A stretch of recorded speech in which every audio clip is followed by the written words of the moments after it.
So I was living a dark place in my life up until a few months ago, but I didn't realize it had started back when, about the age of 14, 15, when I started drinking. And I thought drinking was for fun because that's what I kind of saw and was taught.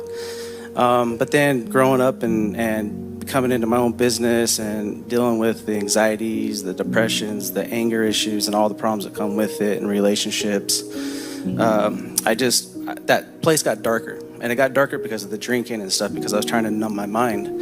And it all came to a head one night, one afternoon. And so basically, a girlfriend of mine and myself, we'd split. And I had professed that night to her and her family that I was going to kill myself. And the date that I said I was going to do it, what was that? The anniversary of my dad's death. So then when they left, I said, see, nobody cares about you. Nobody cares. So I sat in my room in my house for 2 days. And I finally said, you know what? I need to reach out to her. I have to. So I reached out to her and she says, you know what? She says, I heard about this conference. I think we should go next weekend. And I was like, yeah, right. I am not going to church. And it was the Holy Spirit conference in August.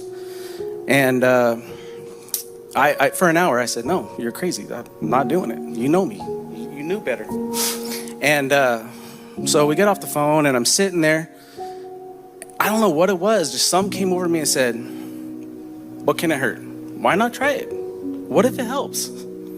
So I texted her back, I called her, I said, okay, let's do this. She's like, really? I was like, yeah, let's do this. And I said, just so you know, when I do something, I'm all in, 100, everything.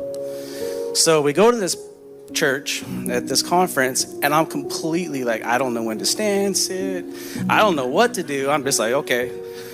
But once I started falling into what people were saying, flawed talked, and then Basoni talked, everything just started like emotions. I was weeping, I was shaking, I was trembling.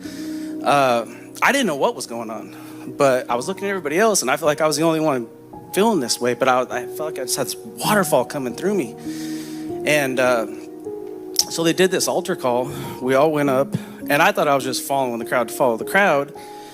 But all of a sudden I got up there, I couldn't even stand up. I had to lean on the back of my girlfriend and I couldn't quit shaking. I couldn't quit crying.